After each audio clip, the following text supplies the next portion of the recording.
What if looking away from someone's eyes isn't a sign of weakness at all? What if it's actually a sign that your brain is doing something most people's brains can't? You felt it before. Someone looks at you, and for a split second, you glance down. Not because you're hiding something, not because you're scared, but because something inside you is working overtime. Today, we're going to look at the real psychology behind eye contact avoidance, and why it might point to a trait far rarer and far more valuable than anyone ever told you that you're in a conversation. Someone's talking, and somewhere in the middle of it, your eyes drop. Not out of rudeness. It just happens. Later, you replay it. Did I seem distant? Did they think I wasn't listening? You weren't distant. You were listening so closely that your brain needed to turn something else off to keep up. Here's what most people never realize. Eye contact isn't just visual. It's one of the most cognitively expensive things your brain does.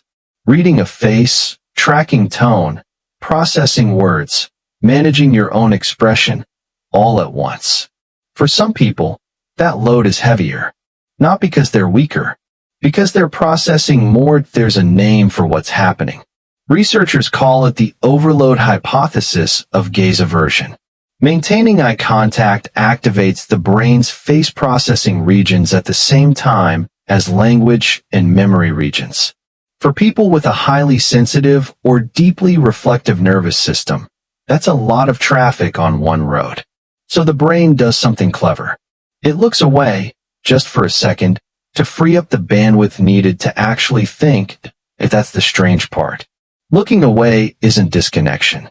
It's your brain protecting your ability to connect by thinking clearly first. This trait shows up again and again in people who are deep processors, the ones who notice details others miss, who replay conversations for meaning, who feel things one layer beneath the surface.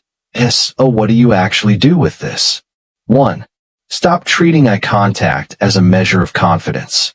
It's a measure of bandwidth. Some of your best thinking happens with your eyes down. 2.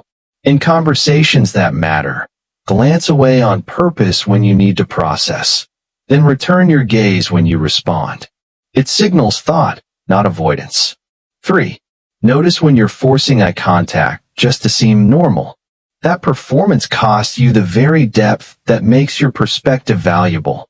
Your eyes were never the problem. They were doing their job, protecting the part of you that thinks in layers, feels in depth, and notices what other people walk straight past. Some people are loud in a room. Others are quiet, because their mind is somewhere richer. Avoiding eye contact was never your weakness. It was the quiet evidence of a mind that goes deeper than most. If this helped you see yourself a little differently, subscribe for more psychology videos exploring the hidden traits behind human behavior.